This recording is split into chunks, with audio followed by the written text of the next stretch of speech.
Assalamualaikum warahmatullahi wabarakatuh. Di sini kami dari kelompok 7 yang beranggotakan Kamila Ihda Nuzulil Rohmah, Eva Sari, Luis Bunga Puspita, Fitri Widiawati, Ulfi Wijayanti, dan Ulfa Rifana yang akan mempresentasikan tentang reaksi metabolisme asam amino dan siklus urea. Reaksi metabolisme asam amino. Terdapat dua proses utama pelepasan gugus asam amino, yaitu transaminasi dan deaminasi. Yang pertama yaitu transaminasi, merupakan proses katabolisme asam amino yang melibatkan pemindahan gugus amino dan satu asam amino kepada asam amino yang lain. Reaksi transaminasi bersifat reversibel. Gugus asam amino yang dilepaskan oleh asam amino diterima oleh asam keto. Reaksi transaminasi terjadi di dalam mitokondria maupun dalam cairan sitoplasma. Semua enzim transaminasi dibantu oleh peptidoglycofosfat sebagai koenzim. Yang selanjutnya yaitu yang kedua, deaminasi oksidatif. Pada reaksi transaminasi asam amino dapat diubah menjadi asam glutamat. Dalam bakteri asam glutamat dalam mengalami proses deaminasi oksidatif menggunakan glutamat dehidrogenase sebagai katalis. Reaksi asam glutamat ditambah dengan NAD+ dapat menghasilkan asam alfa ketoglutamat ditambah dengan NH4+ ditambah dengan NADH dan ditambah dengan hidrogen. Dalam proses tersebut, asam glutamat melepaskan gugus asam amino dalam bentuk NH4+. Selain NAD+, glutamat dehidrogenase juga dapat menggunakan NAD+ sebagai akseptor elektron. Asam glutamat merupakan hasil transaminasi, maka glutamat dehidrogenase merupakan enzim yang penting dalam metabolisme asam amino. Selain itu, terdapat dua jenis dehidrogenase lain yang penting, yaitu L-asam amino oksidase dan D-asam amino oksidase. L-asam amino oksidase adalah enzim flavoprotein yang memiliki gugus prostetik flavin mononukleotida atau FMN. Enzim tersebut terdapat di dalam sel hati pada endoplasmik retikulum dan bukan termasuk enzim yang penting, sedangkan D-asam amino merupakan katalis pada reaksi tersebut. Enzim pada reaksi yang kedua, enzim ini memiliki FAD sebagai gugus prostetik dan terdapat dalam sel hati. Fungsi D-asam amino oksidase belum diketahui karena tidak terdapat pada tubuh manusia. Selain itu, metabolisme asam amino dapat mengalami reaksi yang mengakibatkan rantai karbon berubah yang dikaitkan dengan siklus asam sitrat. Selanjutnya yaitu pembentukan asetil koenzim A. Asetil koenzim A merupakan senyawa penghubung antara metabolisme asam amino dengan siklus asam sitrat. Terdapat dua jalur metabolik pada pembentukan asetil koenzim A, yaitu melalui asam pirufat dan melalui asam asetoasetat. Dapat dilihat pada gambar bagaimana siklusnya ya. Beberapa asam amino yang mengalami jalur metabolik melalui asam pirufat adalah alanin, sistein, glisin, serin, dan treonin. Alanin menghasilkan asam pirufat melalui reaksi transaminasi dengan asam alfa-ketoglutamat, sedangkan serin mengalami reaksi dehidrasi dan deaminasi oleh enzim serin alfa-dehidrase. Treonin diubah menjadi glisin dan asetaldehida oleh enzim treonin aldolase. Kemudian glisin diubah menjadi asetil koenzim A melalui pembentukan serin dengan penambahan satu karbon seperti metil, hidroksimetil, dan formil. Koenzim yang bekerja adalah tetrahidrofolat. Metabolisme beberapa asam amino. Yang pertama ada glisin. Glisin dapat mengalami reaksi deaminasi oksidatif oleh glisin oksidase yang merupakan enzim yang terdapat dalam jaringan hati dan ginjal. Di dalam reaksi tersebut, glisin diubah menjadi asam glioksilat dan amonia. Selanjutnya, asam glioksilat diuraikan lebih lanjut menjadi formaldehida dan karbon dioksida. Untuk reaksinya bisa dilihat glisin menjadi asam glioksilat. Asam glioksilat dapat diubah menjadi asam malat yang mengalami metabolisme melalui siklus asam sitrat. Di samping itu, glisin dapat diubah menjadi serin dengan adanya 5-formil tetrahidrofolat yang berfungsi sebagai donor gugus formil kepada glisin. Glisin dapat berfungsi dalam proses penawar racun. Misalnya, apabila asam benzoat atau derivatnya termasuk dalam makanan, maka glisin akan bergabung dengan zat-zat tersebut, sehingga terbentuk asam hipurat yang tidak bersifat racun. Dalam tubuh, glisin dapat dibentuk dari serin dalam jumlah yang cukup. Karena itu, glisin adalah asam amino non-esensial. Serin dibentuk dari asam 3-fosfogliserat yang merupakan salah satu hasil antara dalam proses glikolisis. Dengan demikian, dapat dilihat bahwa ada hubungan antara glikolisis dengan biosintesis glisin. Yang kedua ada alanin. Alanin dapat diubah menjadi asam pirufat melalui proses transminasi yang terlihat pada gambar itu. Nah, dan reaksi tersebut bersifat reversibel. Asam pirufat merupakan senyawa yang terbentuk pada jalur metabolisme karbohidrat. Dengan demikian, reaksi metabolisme alanin ini merupakan hubungan antara metabolisme protein dengan metabolisme karbohidrat. Alanin adalah asam amino non-esensial yang dapat dibuat dalam tubuh melalui reaksi transminasi pirufat dengan asam glutamat atau asam amino lain. Yang ketiga ada valin. Melalui beberapa tahap reaksi, valin dapat diubah menjadi suksinil KOA yang kemudian masuk ke dalam siklus asam sitrat.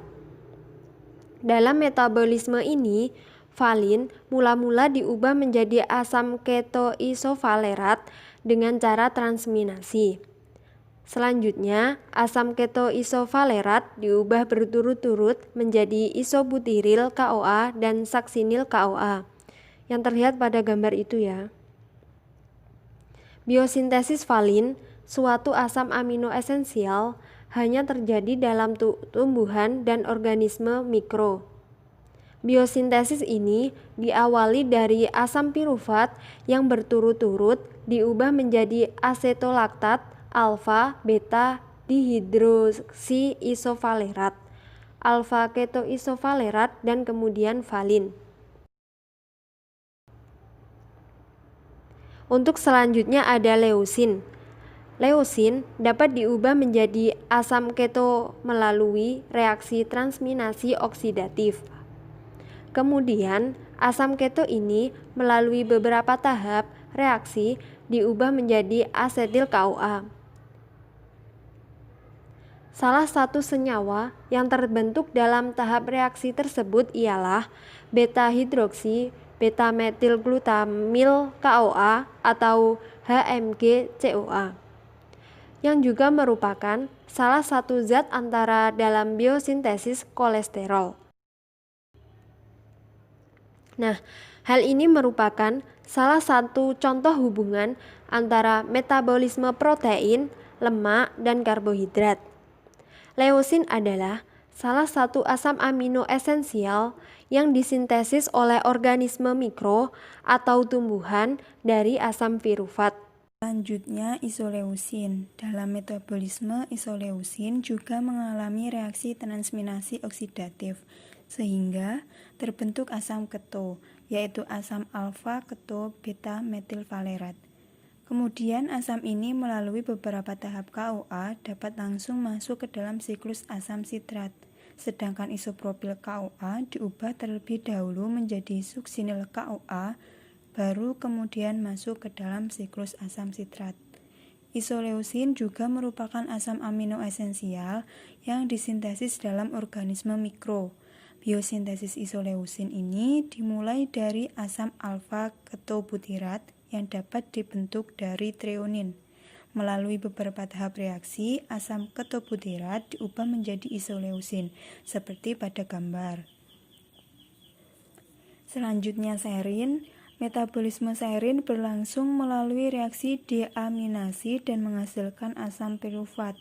Metabolisme ini terjadi dengan menggunakan treonin aldolase selaku katalis. Bisa dilihat pada gambar, biosintesis serin dimulai dari asam fosfogliserat yang terbentuk pada proses glikolisis dan berlangsung melalui beberapa tahap reaksi sehingga terbentuk serin. Di samping itu, serin juga dapat terbentuk dari glisin yang terdapat pada gambar. Serin merupakan bagian dari fosfatidilserin, yaitu salah satu lipid yang terdapat dalam otak.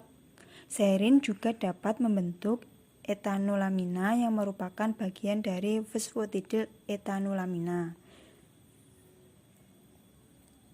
Kemudian treonin. Treonin mengalami metabolisme yang serupa dengan serin. Asam ketobutirat diubah menjadi propionil CoA yang kemudian diubah menjadi suksinil CoA. Bisa dilihat pada gambar. Di samping itu, treonin juga dapat diubah menjadi glisin dan asetaldehida dengan cara pemecahan molekulnya. Reaksi pemecahan molekul treonin ini berlangsung oleh enzim aldolase treonin dan piridoksal fosfat sebagai koenzim. Dengan CH3CH yang mengikat OH, CH yang mengikat NH3, COOH atau treonin dengan treonin menjadi CH3CHO yang mengikat NH3 asetaldehida plus CH3COOH glisin. Biosintesis treonin berasal dari asam aspartat melalui beberapa tahap reaksi berikut. Bisa dilihat pada gambar ya. Selanjutnya tirosin. Tirosin dapat diubah menjadi asam parahidroksifenilpirufat dengan cara transminasi. Reaksi ini berlangsung dengan bantuan enzim tirosin ketobglutarat transaminase dan piridoksal fosfat sebagai koenzim. Selanjutnya, melalui beberapa tahap reaksi, asam parahidroksifenilpirufat diubah menjadi asam fumarat dan asam asetoasetat, yang mana asam asetoasetat ini akan diubah menjadi asetil CoA dan asam asetat. Bisa dilihat pada gambar ya. Tirosin dapat dibentuk dari fenilalanin dengan bantuan enzim fenilalanin hidroksilase sebagai katalis. Dalam reaksi ini, O2 atau oksigen diubah menjadi H2O atau air dan terdapat dua kegiatan yang berlangsung, yaitu kegiatan 2 reduksi dihidrobiopterin oleh NADPH tetrahidrobiopterin dan kegiatan 1 reduksi O2 atau oksigen menjadi H2O atau air dan pengubahan fenilalanin menjadi tirosin, sedangkan tetrahidrobiopterin berubah menjadi dihidrobiopterin kembali. Selanjutnya, pembahasan fenilalanin. Berdasarkan uraian dari metabolisme tirosin, fenilalanin dapat diubah menjadi tirosin yang kemudian melalui beberapa tahap reaksi dapat diubah menjadi asam formiat dan asam asetoasetat. Reaksi pembentukan tirosin dan fenilalanin merupakan reaksi tidak reversibel.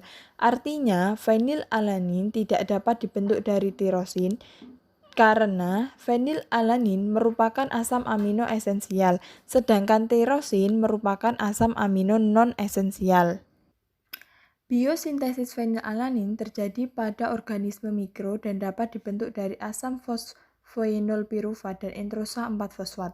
Kedua jenis ini dengan melalui beberapa tahap reaksi dapat membentuk asam fenilpirufat yang selanjutnya dengan reaksi transminasi terbentuk fenilalanin, sesuai pada gambar.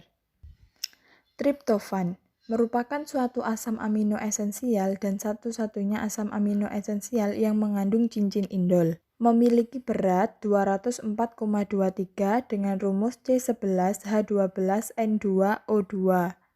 Katabolisme pada triptofan pada manusia merupakan penguraian seluruh atom karbon pada rantai samping maupun pada cincin aromatik menjadi senyawa amfiolik melalui lintasan kinurenin antranilat.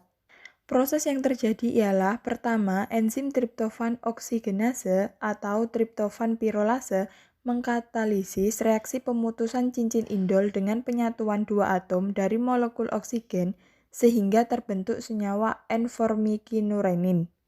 Pada N-formylkinurenin yang dikatalisis oleh enzim kinurenin formilase pada hati akan menghasilkan senyawa kinurenin. Kinurenin dapat mengalami deaminase lewat reaksi transminasi. Kemudian, senyawa 2-amino 3-hidroksibenzoil pirufat yang dihasilkan akan kehilangan air dan penutupan cincin yang terjadi secara spontan akan membentuk kinurenat.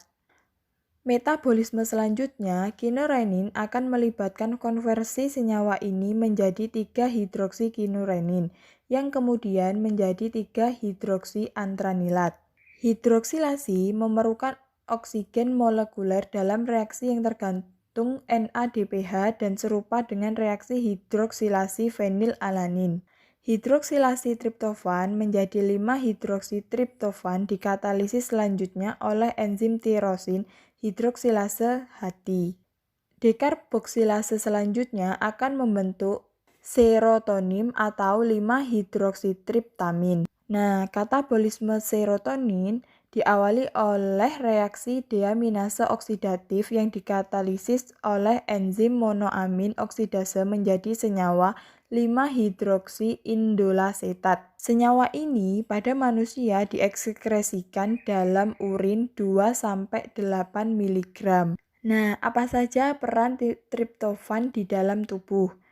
Yakni untuk meregulasi beberapa proses vital tubuh meliputi tidur, stabilitas emosional, dan sensitivitas nyeri. Sistin dan sistein. Sistin dan sistein merupakan senyawa yang saling dapat diubah dari yang satu kepada yang lain dan mengalami metabolisme yang sama dalam tubuh. Sistin dan sistein adalah asam amino non-esensial yang dibuat dari asam amino esensial metionin. Proses ini terjadi dengan cara metionin terlebih dahulu dirubah menjadi homosistein yang kemudian homosistein bereaksi dengan serin membentuk homoserin dan sistein. Untuk lebih lengkapnya, pembentukan sistein adalah hasil perubahan homosistein menjadi sistainonin oleh enzim sistationin beta sintase. Selanjutnya, sistationin diubah menjadi sistein melalui enzim sistationase. Sistein akan diubah menjadi pirufat dan sulfat, di mana sulfat akan diekskresikan dalam urin. Kemudian, asam ketobutirat mengalami oksidase dekarboksilasi menjadi propionil-CoA, 3 karbon asam lemak, di dalam reaksi yang memerlukan NAD yang juga menghasilkan oksigen. Propionil-CoA akan mengalami metabolisme menjadi suksinil-CoA yang juga merupakan hasil akhir dari suksinil-CoA. Dalam proses metabolisme ini, sistein dapat diubah menjadi asam pirufat melalui 3 cara. Yang pertama, reaksi pengubahan sistein dilakukan oleh enzim sistein desulfidrase. Yang kedua, reaksi pengubahan sistein melalui pembentukan asam sistein sulfinat, kemudian diubah menjadi asam sulfinil pirufat sehingga membentuk asam pirufat. Dan yang ketiga, reaksi pengubahan sistein melalui reaksi transminase membentuk asam triol pirufat yang kemudian diubah menjadi asam pirufat. Metionin. Biosintesis pada metionin berawal dari asam aspartat. Asam aspartat dapat diubah menjadi asparatil fosfat, aspartat semialdehida, homoserin, sistationin, homosistin, dan metionin. Metionin dapat dirubah menjadi sistein, akan tetapi sistein tidak dapat dirubah menjadi metionin. Homoserin yang terbentuk pada reaksi pengubahan metionin menjadi sistein dapat dirubah menjadi asam alfa butirat. Selanjutnya, asparagis dan asam aspartat. Metabolisme asparagin dapat dirubah menjadi asam aspartat dengan bantuan enzim asparaginase. Proses selanjutnya, asam aspartat dirubah menjadi asam oksaloasetat dengan enzim transminase. Asam aspartat juga dapat membentuk asam amino esensial dari beberapa reaksi, yakni lisin, metionin, treonin, dan isoleusin, sesuai pada bagan. Dalam reaksi transminasi, asam glutamat dapat diubah menjadi asam alfa-ketoglutarat. Dalam reaksi ini, yang bekerja sebagai katalis ialah glutamat dehidrogenase dengan bantuan koenzim NAD+ atau NADP+. Karena transminasi maupun deaminase oksidatif tersebut adalah reaksi yang reversibel, maka reaksi kedua tersebut dapat merupakan reaksi katabolisme maupun biosintesis asam glutamat. Dalam otak, asam glutamat dapat diubah menjadi gamma asam amino butirat dengan reaksi dekarbosilasi oleh enzim glutamat dekarbosilase. Asam gamma butirat ini dapat diubah kembali menjadi asam glutamat oleh asam alfa-ketoglutarat. Kemudian, glutamin dapat diubah menjadi asam glutamat oleh enzim glutaminase dalam reaksi deaminase yang tidak bersifat reversibel. Artinya, biosintesis glutamin dan asam glutamat berlangsung dengan bantuan enzim glutamin sintase serta ATP dan Mg+. Enzim tersebut terdapat dalam ginjal, otak, dan retina. Selanjutnya, di sini saya akan memaparkan mengenai penjelasan lisin. Apa itu lisin? Lisin adalah suatu asam diamino monokarbosilat. Lisin dapat memberikan juga amino kepada amino lain, tetapi tidak dapat dibentuk lisin kembali, yang artinya tidak dapat terjadi proses setelah lisin mengalami reaksi diaminasi. Melalui beberapa tahap reaksi lisin ini dapat diubah menjadi asam glutarat, yang mana reaksinya dapat dilihat pada gambar berikut. Nah, lisin dapat terbentuk dari asam aspartat melalui beberapa tahap reaksi asam aspartat diubah menjadi aspartat beta semialdehida yang kemudian bereaksi dengan asam pirufat dan pada reaksi tahap akhir membentuk lisin. Biosintesis dari lisin ini terjadi dalam bakteri. Selanjutnya, arginin. Dalam siklus urea, yaitu siklus reaksi-reaksi yang menghasilkan urea dari CO2 dan NH3, arginin merupakan salah satu senyawa pada siklus tersebut. Arginin diubah oleh enzim arginase menjadi omitin dan urea. Selanjutnya, dari omitin dapat diubah menjadi prolin dan asam glutamat, yang kemudian dapat diubah menjadi asam ketoglutarat yang masuk dalam siklus asam sitrat. Arginin dapat dibuat dalam tubuh, tetapi untuk bayi tidak cukup untuk keperluan pertumbuhan sel saja, sedangkan bagi orang dewasa telah cukup untuk proses pergantian sel-sel yang rusak. Jadi, kecepatan produksi arginin dalam tubuh orang dewasa dapat mengimbangi kekurangan yang terjadi oleh kerusakan protein. Pada bayi atau anak-anak, selain untuk pergantian protein yang rusak, diperlukan pula untuk pertumbuhan badan. Karenanya, pada bayi atau anak-anak kecepatan produksi belum optimal, sehingga diperlukan tambahan arginin dalam protein makanan. Selanjutnya, histidin. Histidin diperlukan dalam protein makanan untuk binatang muda. Karena asam amino ini tidak diproduksi dengan kecepatan yang cukup untuk memenuhi kebutuhan. Namun, bagi orang dewasa, histidin yang diproduksi dalam tubuh telah cukup mempertahankan keseimbangan nitrogen, sehingga tidak diperlukan tambahan histidin yang berasal dari protein dalam makanan. Fungsi dari histidin adalah sebagai pembentuk protein dalam tubuh dan dapat diubah menjadi histamin dengan cara dekarbonilasi. Histamin adalah suatu senyawa yang dapat memperkecil tekanan darah dan juga meningkatkan pengeluaran cairan lambung. Enzim yang bekerja dalam katalis dalam reaksi pembentukan histamin ialah asam amino aromatik dekarbosilase yang terdapat pada ginjal, otak, dan hati. Nah, metabolisme histidin sebagian besar terjadi dalam hati. Melalui beberapa tahap reaksi, histidin ini diubah menjadi asam glutamat oleh enzim histinadase dan urokinase.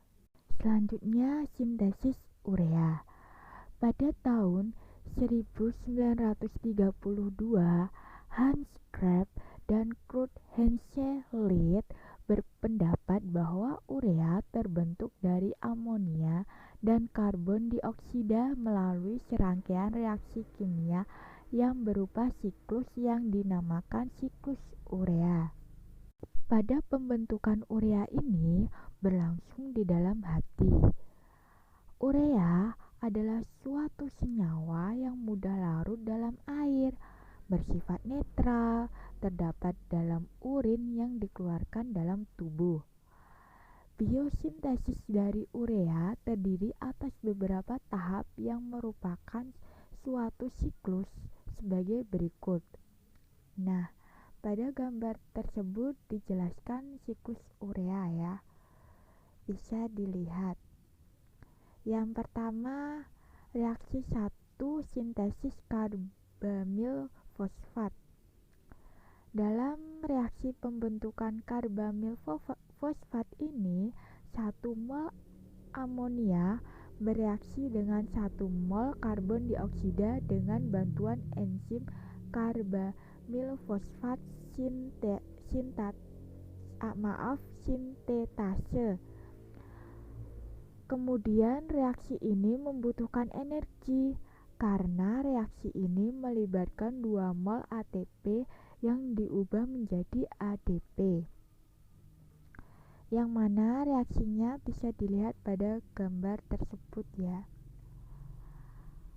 Di samping itu, sebagai konvektor dibutuhkan Mg2+ dan NH- asetilglutamat. Reaksi 2. Pembentukan sitrulin.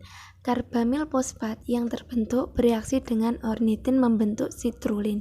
Dalam reaksi ini, bagian karbamil bergabung dengan ornitin dan memisahkan gugus fosfat. Sebagai katalis, terdapat pada bagian mitokondria sel hati, seperti gambar di bawah ini. Reaksi 3. Pembentukan asam argininosuksinat. Selanjutnya, sitrulin bereaksi dengan asam asparat membentuk asam argininosuksinat. Reaksi ini berlangsung dengan bantuan enzim argininosuksinat sintese. Dalam reaksi tersebut ATP merupakan sumber energi dengan jalan melepaskan gugus fosfat dan berubah menjadi AMP. Reaksi 4. Penguraian asam arginisuksinat. Dalam reaksi ini, asam arginisuksinat diuraikan menjadi arginin dan asam furumat. Reaksi ini berlangsung dengan bantuan enzim argininosuksinase, suatu enzim yang terdapat dalam hati dan ginjal. Selanjutnya, reaksi 5, penguraian arganin. Reaksi terakhir ini melengkapi tahap reaksi pada siklus urea. Dalam reaksi ini, arganin diuraikan menjadi urea dan ornitin. Enzim yang bekerja sebagai katalis dalam reaksi penguraian ini ialah arginase yang terdapat dalam hati.